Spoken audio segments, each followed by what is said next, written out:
है, जहां पर 14 हारी सीटों को लेकर जीतने का ताकत भारतीय जनता पार्टी लगातार लगा रही है। मिशन 80 का लक्ष्य तय करने के लिए बीजेपी को चुनौती भी है। मिशन 80 को लेकर भाजपा के सामने 24 सीटों पर चुनौती दिखाई दे रही है।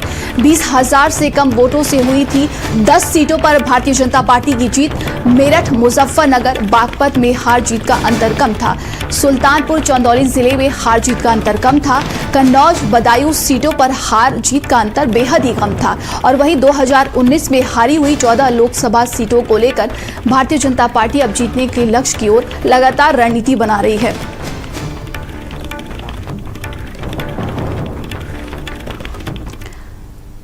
और लगातार संवाददाता संदीप हमारे साथ बने हुए हैं। संदीप, देखिए, भारतीय जनता पार्टी जिन 14 सीटों पर हारी है, लगातार उसको लेकर नई रणनीति बना रही है।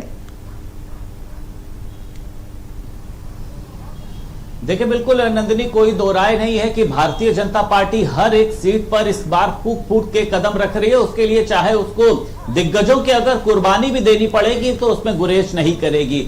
आज दिल्ली में देखिए, कोर कमेटी की एक बड़ी बैठक है और इसमें बताया जा रहा है कि लगभग 24 सीटों पर चर्चा होनी है। हालांकि 2019 में ये 16 सीटें हारी थी, लेकिन रामपुर और एक अन्य सीट इन्होंने उपचुनाव में वापस जीत ली थी। लेकिन 14 सीटें वो और उसी के साथ साथ अन्य सीटें जिस पर अभी उन्होंने प्रत्याशियों के नामों का ऐलान नहीं किया है।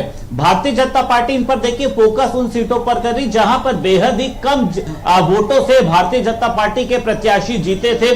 उसमें तमाम सीटें देखिए शामिल हैं। तो भारतीय जनता पार्टी ये चाहती है कि वहां पर जीत का जो बहुमत का एक आंकड़ा है वो बढ़े। इसको लेकर लगातार रणनीति तय करी जा रही है। मेरठ है, बागपत है, मुजफ्फरनगर है। हालांकि इस बार देखिए जयंत चौधरी के साथ एनडीए का गठबंधन है, तो ये माना जा रहा है कि वहां का जो वोट है वो भारतीय जनता पार्टी को ही मिलेगा।